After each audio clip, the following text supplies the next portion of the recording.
You're listening to Shoe In, covering the ins and outs of all things footwear, from sneakers to heels, loafers to slippers, and every type of shoe in between. Brought to you by the FDRA, the Footwear Industries Association focused on retail, trade, politics, and fashion, helping create and enhance conversations on all things footwear. And now your footwear insiders, Matt Priest and Andy Polk. Folks, welcome back to the Shoe In Show, the Footwear Industries podcast, where we talk about all things shoes, mainly about the business side. And one of the biggest topics globally right now that's impacting markets, mothers, shoe lovers. Yeah, mothers are real afraid of this. They are afraid of it. Is the new virus that's stemming from China that is closing airports and schools in Asia and shutting off events and impacting travel, but also, I mean, it's really impacting kind of sourcing operations where folks who typically need to be in the factory to watch quality control and watch compliance may not be able to travel like they did. The U.S. just shut off travel with China, I think. Like a recommendation not to go. Recommendation. Yeah. But it's getting pretty serious. So normally I would inform everyone about all the ins and outs of these viruses, considering my extensive medical background. But Matt thought no. Fake it till you make it. Yeah, and Jasmine rolled her eyes, and so I said, okay, I'll back off. So I guess we have another expert that's going to... Purell is not a strategy. I mean, it could be. It could be.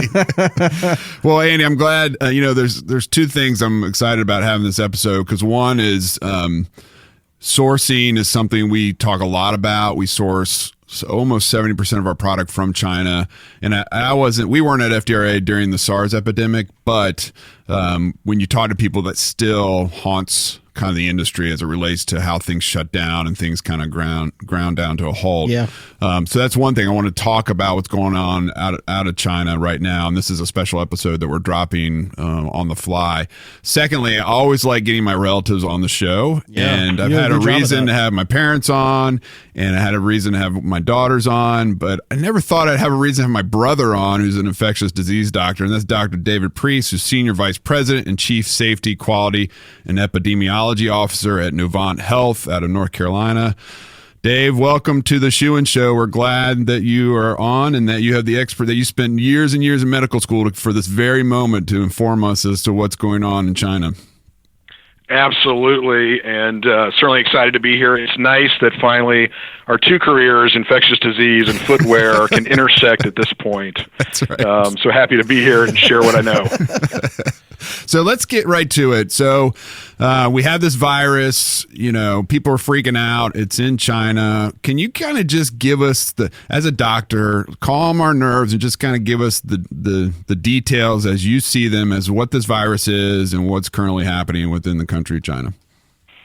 Sure. So coronaviruses are really common viruses that infect humans and animals. In fact, all of us, in all likelihood, have had a coronavirus. And so they run around in human populations, usually give you kind of the common cold, and nothing more than that. The problem has been, in recent years, dating back to SARS. You may remember MERS that came out of the Middle East. Those are coronaviruses that are more common in animal populations, and they make a jump from animals to humans, and that's where we get into some trouble, because we now have humans interacting with animal viruses, and they don't have any immunity to those viruses, and sometimes there are severe and deadly consequences to that.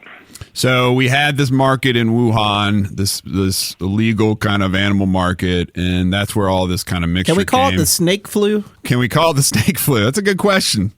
I would love to call it the snake flu. The problem is it may be more bats.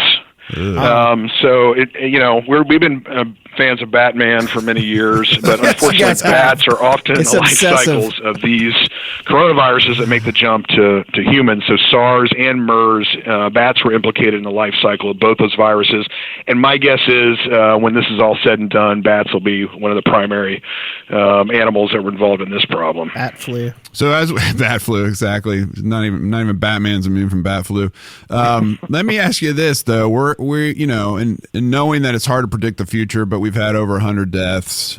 We've had several thousand infected. We've had a kind of a smattering of cases outside of China, and a lot of governments are trying to implement different programs and initiatives to shut down the transmission of this. But how would you compare and contrast this to SARS, something that our industry is pretty familiar with as it relates to how this is spreading, and how concerned should we be? Yeah, absolutely. And there are a lot of similarities to SARS. Same family of viruses. Coronaviruses are big in the virus world. So they're not spread when you cough way down the hall. They generally, because they're heavier, they don't stay in the air very long, so they end up falling and really contaminating surfaces around people, or just contagious to folks in about 3 to 6 feet away from them. So in that way, they're very similar to SARS. SARS, there were about 8,500 cases. The fatality rate was 10 or 11%. So far with this virus, there have been 4,400 cases. The fatality rate's more around 4 or 5%. So SARS, at least so far, was more deadly than this virus is. One of the issues with SARS that made it a little easier to control was that with SARS, you were only contagious when you had symptoms. And so it was easier to tell, okay, you have symptoms, let's isolate you and keep you away from other people. To date, this novel coronavirus is one that you may be contagious before you have symptoms, which is the case with a lot of viruses like influenza and the measles. And so that makes it a little harder to control if you don't have symptoms as a guide to know who has it. And like SARS, this virus tends to be more serious in adults. Children tend to slide by. The fatality rates are much lower in children. And like we mentioned, bats were implicated in both of these viruses. So some similarities and differences, and it remains to be seen if we have the same number of deaths. So go ahead, Andy. I mean, I just wonder if we're getting accurate information out of China. My major concern about all these things that emanate in Asia is, they don't have a robust democratized media operation like we have here in the U.S., where investigative journalism churns out information and hopefully some truth. Not everybody believes it, but there it is. Right. And there's a competition of information. So generally somebody comes out with something that informs people that the government can't hide things or can't mask the numbers. And in China, sometimes we're just not sure. Yeah. So it makes me a little bit concerned. It makes me, I'm encouraged that the UN is getting more involved earlier. And I guess the other thing, and we can talk about this too, is when we had previous cases like this, previous infectious diseases happening, it was taking weeks to find sources and track things down. Mm-hmm. And now we have a mix of technology and programs in place from doctors across all the borders and scientists, and they were able to machines, and they were able to narrow it down pretty quickly. And hopefully that means we can do a better job. And I'm just wondering, Doctor, if you can talk a little bit about that and the infrastructure that's built up around this now. Yeah, absolutely. And I think it speaks to the need for public health and supporting public health, both in this country and in other countries. I think sometimes when there's not an epidemic or a pandemic, public health gets put on the back burner. It's the first thing to get cut in a budget crisis. But you see what happens if you don't have rigorous public health structure in place, and how it's devastating to the economy and certainly devastating to industries like the industry you all are involved in. To your point about artificial intelligence, we are kind of on the brink of really a revolution in artificial intelligence in medicine. And you may have read in the press about artificial intelligence companies who really predicted this was happening about a week before anybody else was really aware. And they do that through kind of pulling in news reports, their plant and animal disease networks that are out there. They can even get down to airline ticketing and predict how disease is going to spread based on the movement of the population. So, and they use machine learning and really natural language processing, which is something we're thinking about using in medicine in a whole host of situations. So to your point, even if a local government decided to not be transparent in what was happening with modern communication and artificial intelligence, there may be ways to get an answer and pressure those governments to, hey, let's use transparency. There's no shame in this. Right. Let's all work together to protect people. Yeah, I mean, one of the things you said is that some of the AI applications were tracking social media posts. So having this chatter out there, people, I guess, communicating that they're sick or they're in a certain hospital or whatever the case may be, was also one of the indicators of how they were able to predict this a week before it kind of blew up. Yeah, absolutely. And there's, machine learning for a host of disease states and social media, really interesting things, just even on keywords. Sometimes when in medicine we see if people are tweeting profanities and cursing, that often correlates to particular diseases. When they're tweeting things about God and praying, that correlates to certain diseases. And so there's a really interesting science around this that we're really just on the cusp of understanding, but would have great applications for pandemics or epidemics.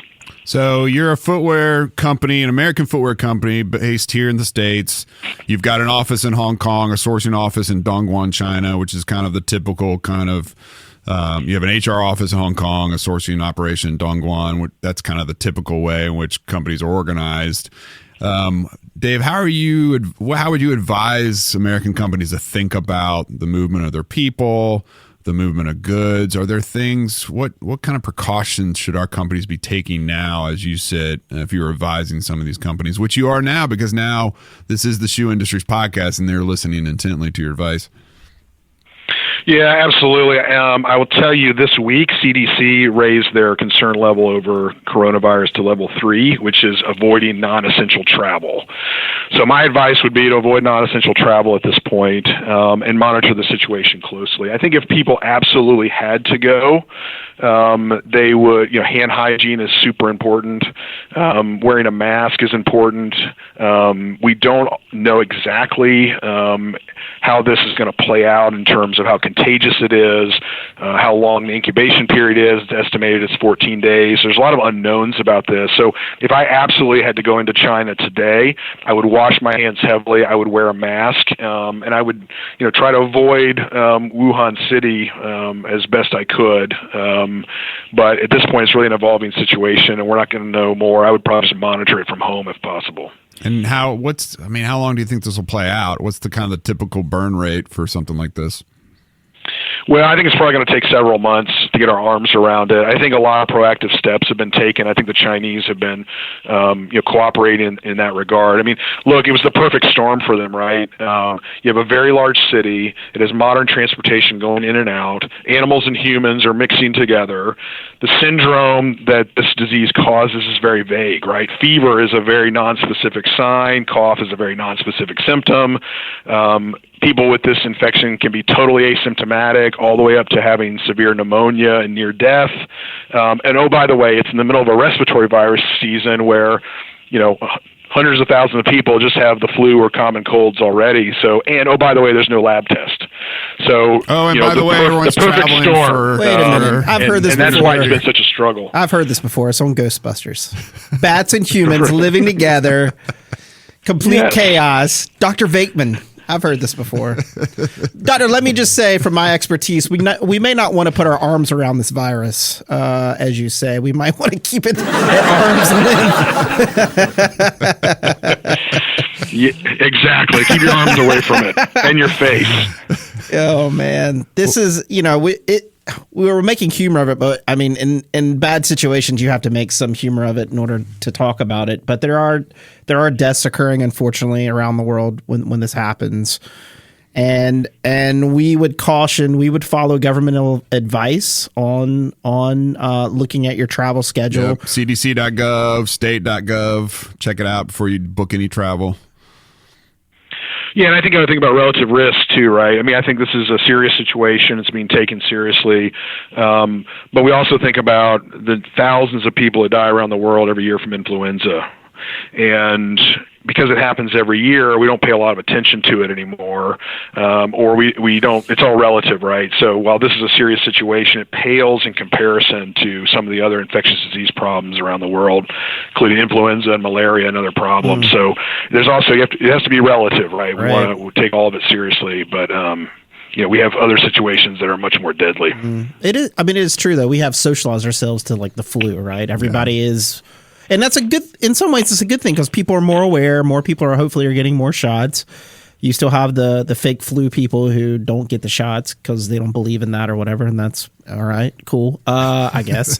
But I think people are more in tune to it. But I think we're doing the show mainly because this is a new occurrence and people aren't really sure about the level of severity. Like, is it like a flu? Is it not right. like? So I'm glad that you could come on today and kind of clear some of this up and help us out on that for sure. Yeah, absolutely. I think the next step is, vaccine development, particularly if you could have one that was just against coronaviruses in general.